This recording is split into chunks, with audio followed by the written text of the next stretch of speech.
The envelope in my mother's hand wasn't meant for me to see. I caught the flash of it as she quickly shoved it into her purse, shooting a look at my sister Lana that made my stomach twist. They thought I was still in the kitchen loading the dishwasher, but I'd come back to grab my phone charger from the living room. The way they both froze when they saw me told me everything I needed to know. Something was up. "What was that?" I asked, trying to keep my voice casual. "Nothing important, honey," Mom said, her smile too bright. "Just some paperwork for the wedding." Lana giggled, that high-pitched sound she made when she was nervous or lying. "God, Helen, you're so paranoid. Not everything is about you. My name is Helen, and I've been living in this house for 10 years, paying what my parents call rent.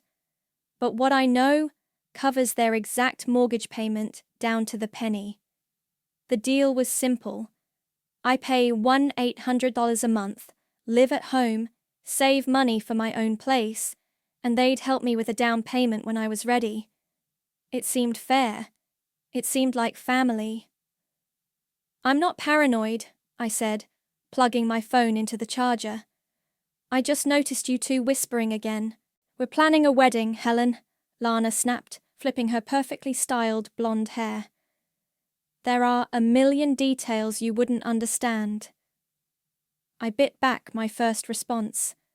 Lana was getting married in 3 months to Gareth, a guy whose family had money coming out of their ears. The wedding budget had already ballooned to something obscene, but hey, it was her special day. I'd heard that phrase so many times I wanted to scream. "Speaking of the wedding," Mom said, settling into her favorite armchair, "we need to talk about the final head count. Aunt Blair called and said she's bringing Reuben's brother now too." "That's fine," Lana said, already scrolling through her phone. "The more the merrier. Gareth's parents won't mind covering a few extra plates." I watched them both, noting how easily they talked about other people's money. When I'd mentioned wanting to look at condos last month, Mum had given me a lecture about being financially responsible and not rushing into things. But Lana's wedding, sky's the limit. "Helen, you're being weird again," Lana said without looking up from her phone. "Stop staring at us like that." "I'm not staring. I'm just tired." "Well, maybe if you went out once in a while instead of hiding in your room every night, you wouldn't be so tired," Mom said. "Lana's friend Jessica is single now. Maybe you two could—" "I'm fine, Mom." "You're 28, Helen. Don't you want what Lana has?" I looked at my sister, who was now taking selfies in the living room mirror, pouting at her phone camera. What Lana had was a fiancé whose parents were paying for everything, a job at a boutique that she treated like a hobby, and the unwavering belief that the world owed her whatever she wanted. "I want my own place," I said. "That's what I'm working toward." "Of course, sweetheart," Mum said, but her attention was already back on Lana. "Lana, show Helen the new centerpiece idea you found." Lana practically bounced over, shoving her phone in my face. "Look at these. Aren't they gorgeous? They're only $300 each, and we need 12. $3,600 for centerpieces that people would look at for 3 hours. They're nice," I managed. "Nice?" Lana's face fell. "Helen, these are going to be featured in the photos forever. This is my wedding we're talking about." "I know. I said they're nice." "You could try to be more excited for your sister," Mom said, her voice carrying that edge I knew meant I was disappointing her again. I looked between them, these two women who shared the same delicate features, the same way of tilting their heads when they wanted something, the same assumption that their wants mattered more than anyone else's needs. "I am excited," I lied, but as I headed upstairs to my room, I couldn't shake the image of that envelope disappearing into Mum's purse, or the guilty look that had passed between them. In 10 years of living here, of being the reliable one, the practical one, the one who never asked for anything unreasonable, I'd learned to trust my instincts. and right now, every instinct I had was screaming that something was very, very wrong. The bank teller's face went pale when she looked at my account balance. "I'm sorry, Miss Stone, but there seems to be an error in our system," she said, typing frantically on her keyboard. "Let me refresh this." I stood at the counter, my hands gripping the marble edge so hard my knuckles were white. I'd come in to check on the joint savings account I shared with my parents, the one where I'd been depositing money for 10 years, the one that should have had close to $60,000 in it.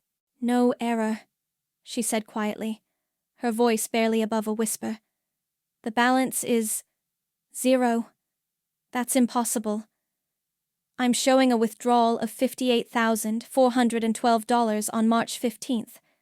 That was 3 days ago." My legs felt like they might give out. "Who made the withdrawal?" She clicked through more screens, her expression growing more uncomfortable by the second. "Kendall Stone. She's listed as a joint account holder." "She took everything?" "I'm so sorry. Yes, the entire balance was withdrawn." I stared at the computer screen she'd turned toward me, at the numbers that didn't make sense. 10 years of saving. 10 years of living at home, eating dinner with my parents every night, helping with groceries, paying that mortgage disguised as rent. 10 years of saying no to vacations, to new clothes, to nights out with friends because I was being responsible, because I was saving for something real. "Can you print this for me?" I asked. "Of course."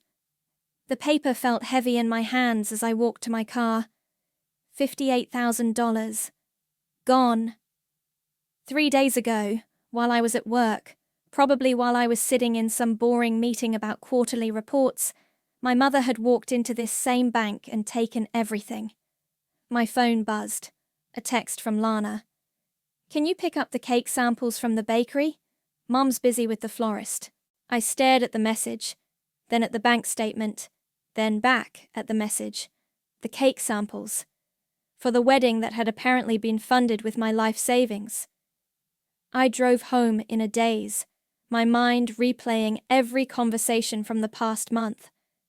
Mom asking if I was sure about buying a condo right now. Dad suggesting maybe I should wait another year or two. Lana rolling her eyes whenever I mentioned house hunting. They'd known. They'd all known. The house was quiet when I walked in. I found Mom in the kitchen, humming while she arranged flowers in a vase. "Oh, good. You're home," she said, without looking up. "Did you get the cake samples?" "I went to the bank instead." Her hands stilled on the flowers. "Oh?" "The savings account is empty, Mom." She turned around slowly, her face carefully neutral. "Helen, we can explain." $58,000? Gone. It's not gone, sweetheart. It's invested in something beautiful, something meaningful. I laughed, but it came out harsh and bitter. Meaningful? You stole my money for wedding decorations. I didn't steal anything. That account has both our names on it. Money I put there, every month for 10 years. Money you could afford to save because you lived here rent-free. Rent-free? My voice cracked. I pay $1,800 a month. For room and board, yes. But think about what you would have paid for rent somewhere else, plus utilities, plus groceries. Stop. I held up my hand. Just stop talking. Dad appeared in the doorway, probably drawn by the sound of raised voices. "What's going on?" "Helen's upset about the wedding expenses," Mom said, like I was a child having a tantrum. "I'm upset that you cleaned out my savings account without telling me." Dad's face went red. "Helen, that's not fair. We've supported you for 10 years. I've paid you $1,800 a month for 10 years. That's over $200,000. And you got a roof over your head and home-cooked meals. I got to pay your mortgage while you spent my savings on your other daughter's party." Lana walked in then, probably hearing the shouting from upstairs. "What's everyone yelling about?" "Your sister is being dramatic about money," Mom said, Helen, seriously? Lana crossed her arms. It's my wedding. This is supposed to be the happiest time of my life, and you're ruining it with your selfishness. My selfishness? Yes. Everything has to be about you, doesn't it? God forbid I have one day that's special. I looked at the three of them standing there, united in their belief that I was the problem, that my anger was unreasonable, that my dreams were less important than Lana's perfect day. One day, I said quietly, Lana, you've been planning this wedding for 8 months. Every conversation in this house has been about flowers and dresses and venues. And now I find out you've been planning it with my money. It's not just your money, Mom said. Family money gets used for family things.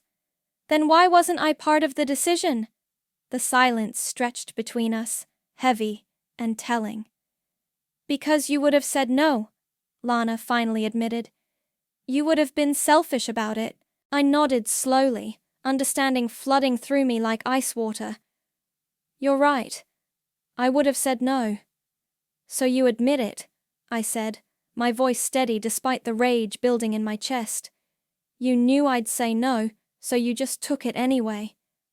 Helen, please, Dad said, stepping forward.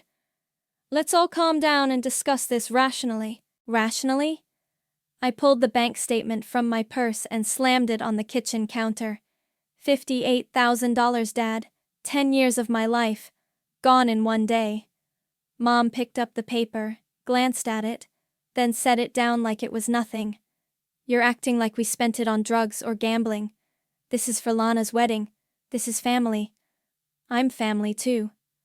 Of course you are, sweetheart. But Lana's getting married. This is a once-in-a-lifetime event. And buying my own home isn't? Lana scoffed.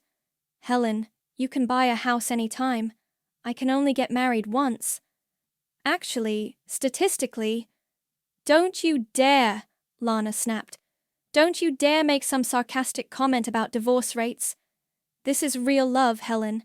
Something you wouldn't understand. The words hit like a slap.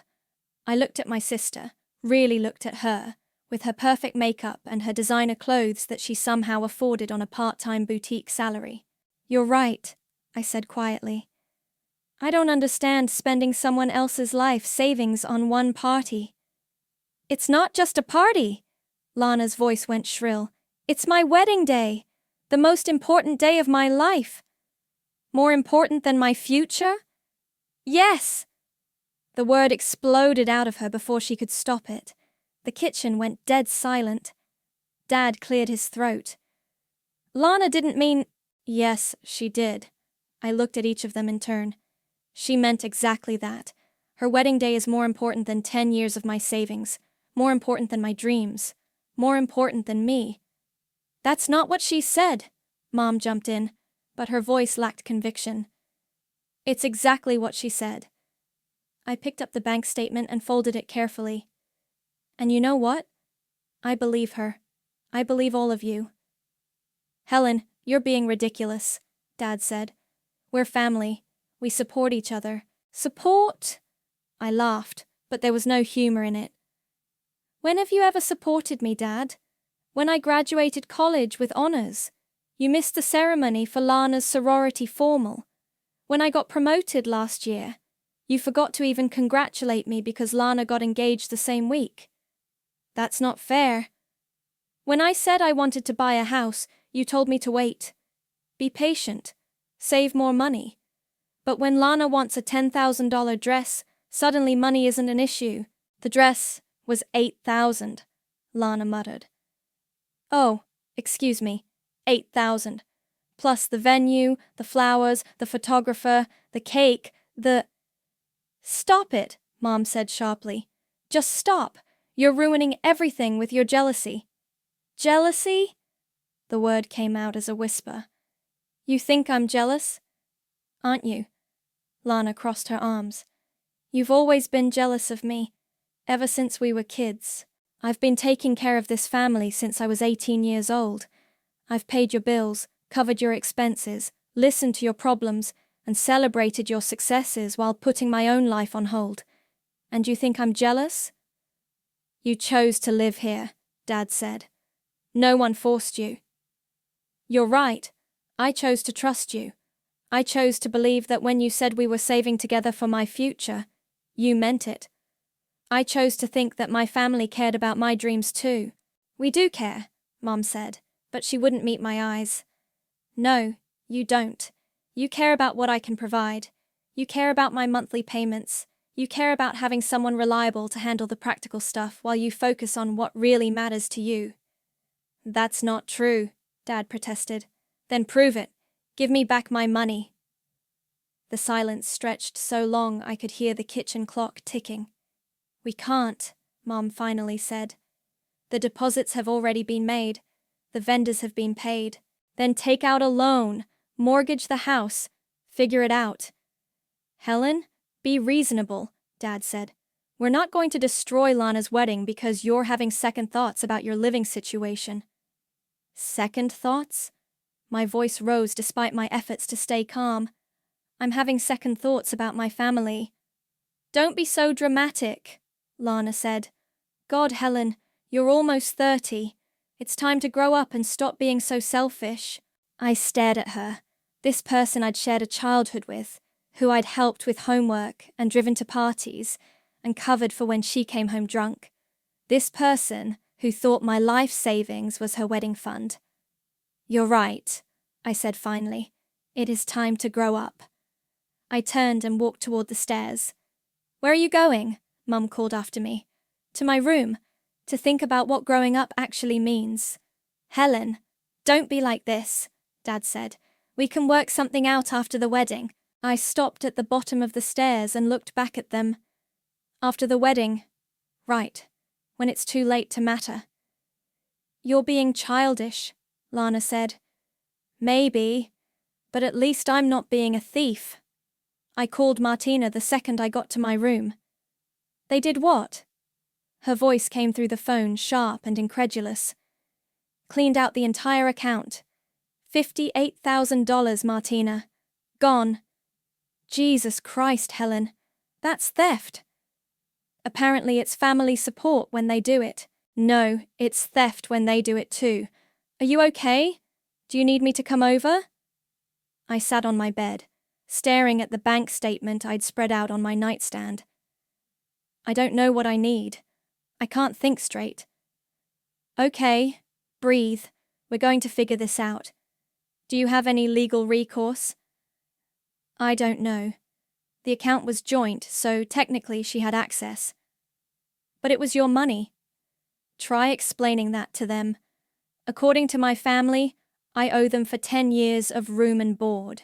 Room and board my ass. You've been paying their mortgage. That's what I said, but... A knock on my door interrupted me. Helen, Dad's voice. Can we talk? I'm on the phone. It's important. So is this conversation. The door opened anyway. Dad stepped in, looking uncomfortable. Helen, your mother and I have been discussing... I said I was on the phone. Martina, I need to call you back, I said into the phone. Helen, don't you dare hang up on me. Put me on speaker. Dad, can you give me 5 minutes? This can't wait. He sat down in my desk chair without being invited. We need to clear the air. I sighed and put the phone on speaker.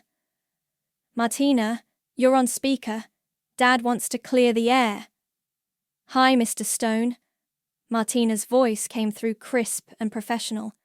I was just telling Helen she should speak to a lawyer about getting her money back. Dad's face tightened. Martina, this is a family matter. Theft is a legal matter, actually. It's not theft when it's family money being used for family purposes. It's Helen's money. She earned it, she saved it, and you took it without permission. We didn't need permission. The account had both names on it for convenience, not so you could raid it for wedding expenses. I watched Dad's face get redder. Martina, I don't think you understand the situation. I understand perfectly. Helen's been subsidizing your lifestyle for 10 years, and now you've stolen her savings to pay for Lana's party. It's not a party, it's a wedding. Same thing when it costs $60,000. Dad stood up abruptly. Helen, I came up here to have a reasonable conversation, not to be attacked by your friend. She's not attacking you. She's stating facts. The fact is, you've lived here rent-free. $1,800 a month is not rent-free, Martina's voice cut through. For room and board, utilities, food. Helen buys her own groceries half the time, Martina said. I've seen her receipts. Dad, please leave, I said quietly. I'll talk to you later. Not until we resolve this. There's nothing to resolve. You took my money. End of story. We borrowed it. Without asking. Without telling me. That's not borrowing. That's stealing. Dad's jaw worked like he was chewing on words he couldn't say. Finally, he left, closing the door harder than necessary. What a piece of work, Martina said once he was gone. They really think they're in the right. Of course they do. They've been taking advantage of you for so long, they think it's normal. I got up and started pacing around my small room. I don't know what to do, Martina. I can't afford to move out now. I have maybe $3,000 in my checking account. Stay put for now. But Helen, you need to protect yourself. Do you have copies of everything? Bank statements, receipts, proof of what you've been paying? Some stuff, yeah. It's all in my filing cabinet. Get it all together. Every piece of paper that shows what you've contributed to that household. I pulled open my desk drawer and started rifling through folders. What am I looking for exactly? Anything that proves your financial contributions, bank statements, canceled checks, receipts. My hand stopped on a thick manila folder I'd forgotten about. Oh my God. What? I pulled out the folder and opened it. Inside were documents from 5 years ago when my parents refinanced the house. Martina, I think I found something. What kind of something? I flipped through the papers, my heart starting to race. The refinance paperwork, from when they got the better interest rate. And my name is on the deed. Silence from the phone. Martina? Your name is on the deed? Yeah, I remember signing all these papers. Mum said it was just a formality, that they needed me on there to qualify for the better rate because of my credit score. Helen, read me exactly what it says. I found the right page, my hands shaking slightly. It says the property is held in the name of Helen Stone, sole owner. Sole owner? That's what it says. Not joint ownership? Not with your parents' names? I scanned the document again. No, just mine. Helen. Yeah? I think you own that house. I need to see Aunt Blair, I said into the phone the next morning. Helen, what's wrong? You sound terrible. Can I come over? I need to talk to someone who isn't completely insane. Of course, honey. Come now, I'll make coffee. Blair lived 20 minutes away, in a neighborhood I'd always loved. Older homes with character, mature trees, the kind of place I'd dreamed of buying before my dreams got stolen. She opened the door before I could knock, took one look at my face, and pulled me into a hug. What did they do now? She asked. I handed her the bank statement and the deed paperwork. Read these. She led me to her kitchen table and put on her reading glasses. I watched her face change as she processed the numbers, then the legal documents. $58,000, she said quietly.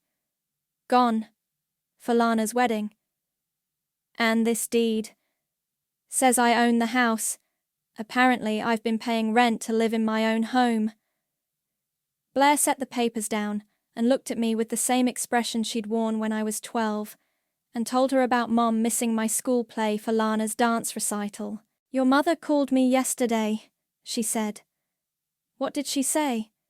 That you were being difficult about wedding expenses, that you were jealous of Lana and causing drama. Of course she did. I told her that if someone took $58,000 from me without asking, I'd be more than difficult.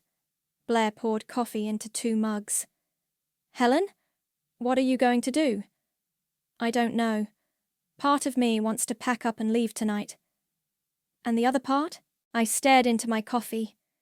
The other part wants them to understand what they did to me, what they've been doing to me for years. Do you think they'll ever understand? No. Blair nodded slowly. Then maybe it's time to stop trying to make them understand and start protecting yourself. What do you mean? You own that house, Helen.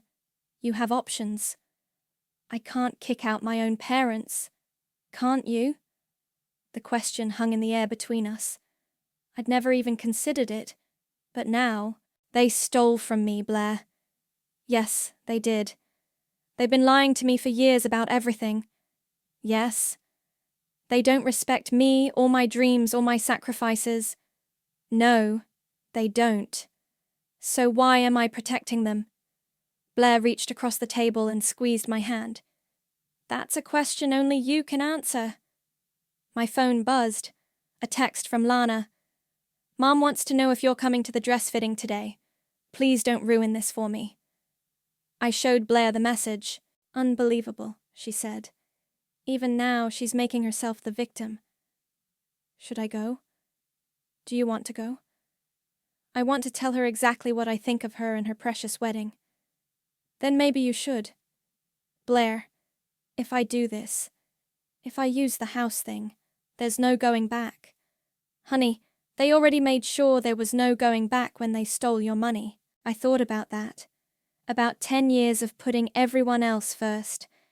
About being called selfish for wanting my own life. About watching my savings disappear for centerpieces and cake. You're right. What are you thinking? I'm thinking I want to see how this wedding plays out. I want to watch them spend my money on their perfect day. And then I want them to understand exactly what they've lost.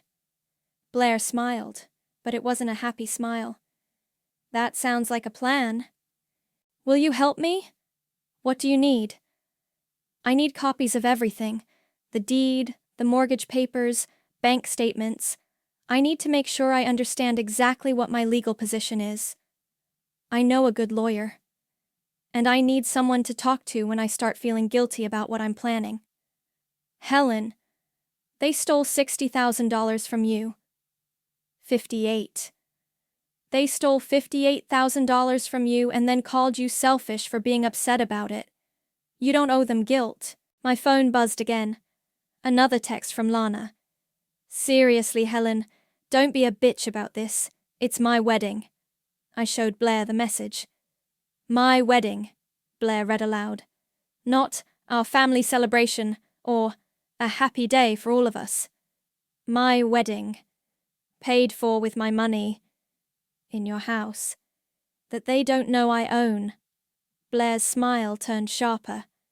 Oh, this is going to be interesting. You think I'm doing the right thing? I think you're finally doing something for yourself, and it's about damn time. I finished my coffee and gathered up the papers. I should go home, play the part a little longer. Be careful, Helen. Don't let them manipulate you into backing down. I won't. And remember, you didn't create this situation, you're just responding to it. As I drove home, I thought about that. For 10 years, I'd been reacting to their choices, their priorities, their needs. Maybe it was time for them to react to mine. The house looked different when I pulled into the driveway. It wasn't their house anymore in my mind. It was mine, and I was about to decide who got to live in it. The wedding was everything Lana had dreamed of, and everything I'd paid for. We were at some resort in wine country, the kind of place that charged $300 a night and made you feel grateful for the privilege. I stood at the edge of the reception, watching my family mingle with Gareth's relatives, everyone dressed in clothes that cost more than most people's rent. Helen! Aunt Blair appeared at my elbow with Uncle Reuben. How are you holding up? I'm fine. You look like you want to murder someone, Reuben said quietly. Just one person.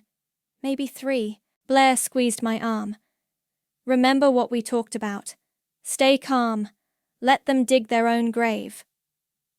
Across the room, Lana was holding court in her $8,000 dress, telling anyone who would listen about the vision she'd had for the wedding. Mom stood beside her, beaming like she'd personally funded the whole thing. "Helen, there you are." Gareth's mother, Patricia, swept over to us. "Wasn't the ceremony beautiful?" Lana looked absolutely radiant. "She did," I agreed. "And those centerpieces. I've never seen anything so elegant. Your parents must be so proud to have given her such a perfect day." Blair made a small, choking sound. "They're very proud," I said. "The flowers alone must have cost a fortune. But that's what parents do, isn't it? Sacrifice for their children's happiness." "Some parents do," Reuben muttered. Patricia didn't catch the edge in his voice. "Well, I'm sure Helen will have an equally beautiful wedding when her time comes, if she can afford it," Blair said sweetly. Before Patricia could ask what that meant, the DJ called for the father-daughter dance. I watched Dad escort Lana to the dance floor, both of them glowing with happiness. The photographer captured every moment, every smile, every tear. My $58,000 at work. "Helen, can I talk to you?" I turned to find Gareth standing behind me, looking uncomfortable. "Sure." He led me away from the crowd, toward the resort's garden area. "I wanted to thank you." "For what?" "Lana told me you helped with some of the wedding expenses. That means a lot." I stared at him. "She told you I helped?" "Yeah. She said you contributed to make sure everything was perfect. I know you and your family are close, but still, it was generous." Generous. The word tasted bitter. "I promise I'll take good care of her. And I hope we can be friends. Lana talks about you all the time." "What does she say?" "That you're the responsible one. The one who always puts family first." He smiled. "She really looks up to you, you know." I looked back toward the reception, where Lana was now dancing with one of Gareth's groomsmen, laughing like she didn't have a care in the world. "Gareth, can I ask you something?" "Of course." "How much do you think this wedding cost?" He looked surprised. "I don't know exactly. My parents covered the venue and catering. Your parents handled flowers, photography, the dress. Probably 70,000 total? And you think my parents paid for their share?" "Well, yeah," Lana said. He trailed off, studying my face. "Why?" "No reason, just curious." But I could see the wheels turning in his head. He was smart, this guy Lana had landed. Rich, but not stupid. "Helen, is everything okay?" "Everything's perfect. It's Lana's special day." I walked back toward the reception, leaving him standing in the garden with a confused expression. The party was in full swing now. The band was playing, people were dancing, and the bar was flowing freely. I found myself at a table with some of my extended family, cousins I rarely saw, aunts and uncles who'd driven hours to be here. "Helen, your sister looks beautiful," my cousin Sarah said. "Your parents must be over the moon." "They're thrilled." "I bet they're broke, though," Uncle Mike laughed. "Weddings like this cost more than my first house." "Actually," I said, loud enough for the table to hear, "they didn't pay for any of it." The conversation stopped. "What do you mean?" Sarah asked. "I mean, they used my savings account to pay for everything. Cleaned it out without telling me." The silence stretched uncomfortably. "Helen," my cousin Tom said carefully, "that doesn't sound right. $58,000. 10 years of savings. Gone in one day." "Jesus," Mike whispered. "But surely they discussed it with you first." Sarah looked shocked. "Nope. Found out when I went to the bank to check my balance." "That's..." Tom struggled for words. "That's theft." "That's what I said. But apparently it's family money when they take it." The table erupted in whispers and shocked exclamations. I watched the news spread from table to table like wildfire. By the time the cake was cut, Half the reception was staring at my parents with new understanding. Mom cornered me by the bathroom. "What did you tell people?" "The truth. You're ruining Lana's wedding." "No, Mom. You ruined my life. I'm just letting people know how you paid for this party." "Helen, please, can't we discuss this after—" "After what? After you've spent every penny? After there's nothing left to discuss?" Dad appeared beside her. "Helen, you're causing a scene." "Good. Maybe it's time people knew what kind of parents you really are." "We're good parents," Mom said, but her voice shook. "We've given you everything. You've taken everything, and now everyone knows it." I walked away, leaving them standing by the bathroom, their perfect evening finally cracking around the edges. The reception was winding down when Lana found me. "You bitch," she hissed. "You absolute bitch." "Happy wedding day, Lana." "You ruined everything." "No, I just told people how you paid for it. With family money. With my money. There's a difference." She stared at me with pure hatred. "I will never forgive you for this." "Good," I said. "That makes two of us." The kitchen table had never felt so small. I'd waited 3 days after we got back from the wedding.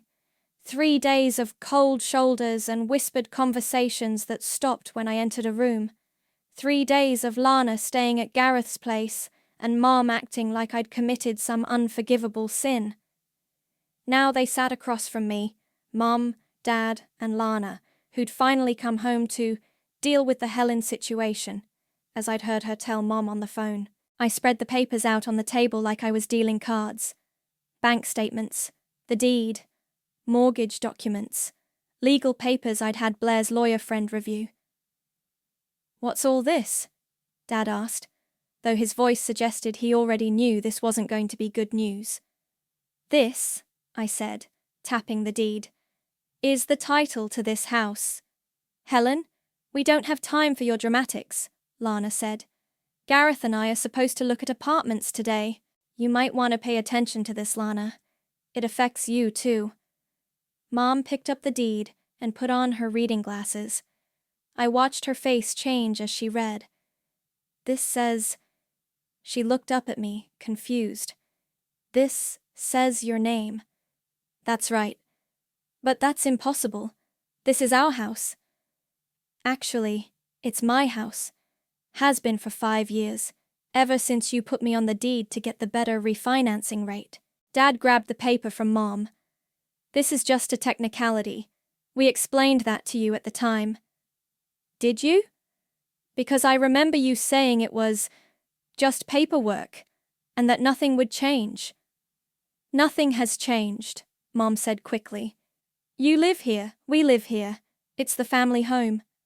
Everything has changed. You stole my life savings. You lied to me for 10 years. You made me pay rent to live in my own house." "We didn't make you do anything," Lana snapped. "You chose to live here. I chose to trust you. Big mistake." I pulled out another set of papers. "These are eviction notices." The words hit the table like a bomb. "Eviction notices?" Dad's voice cracked. "You have 30 days to find somewhere else to live." "Helen, you can't be serious," Mom whispered. "I'm completely serious." "This is insane." Lana stood up so fast her chair scraped against the floor. "You can't kick out your own parents." "Watch me." "Helen, please." Dad leaned forward, his hands shaking slightly. "Let's talk about this rationally. We can work something out." "Like you worked something out when you cleaned out my savings account?" "That was different." "How was it different?"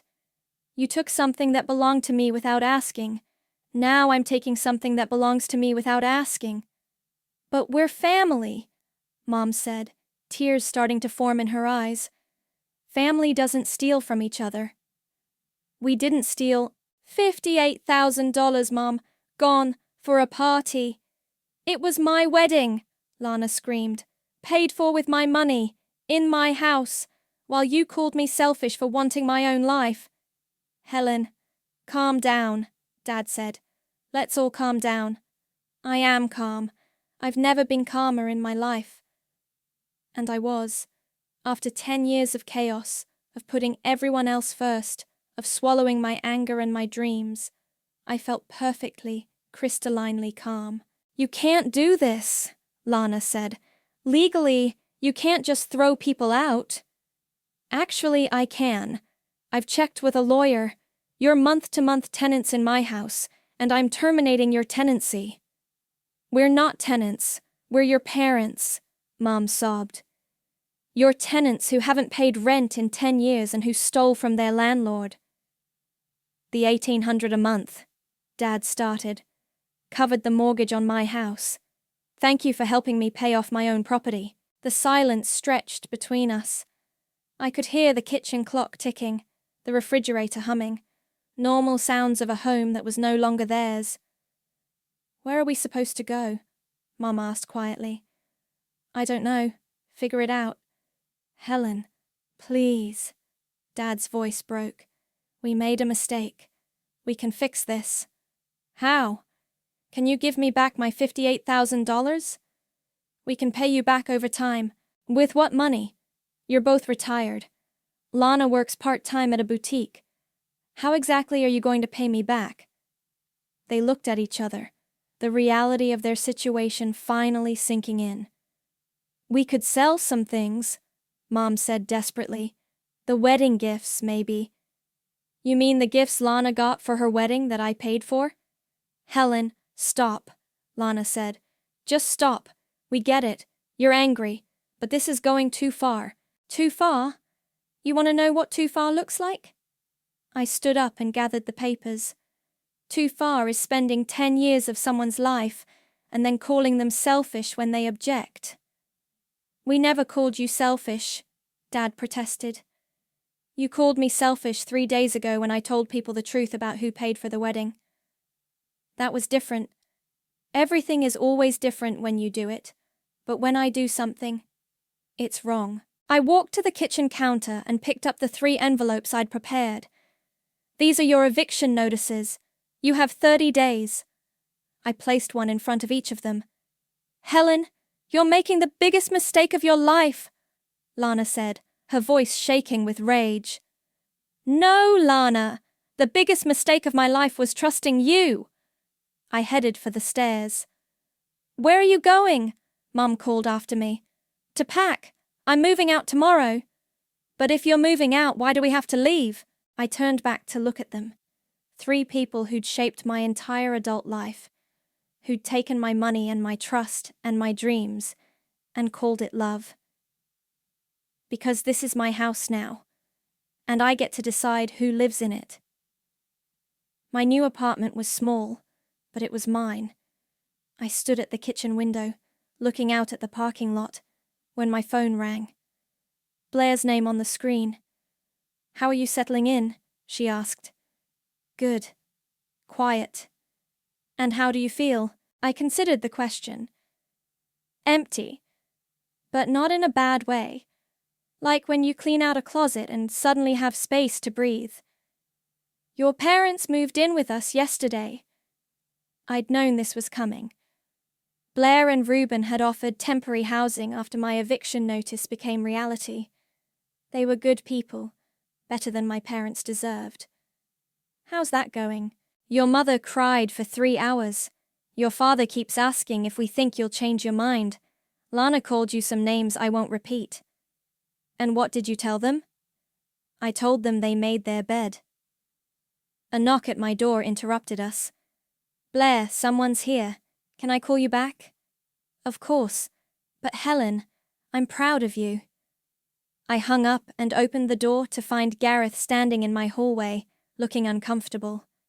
Hi, he said. Can we talk? I let him in, curious.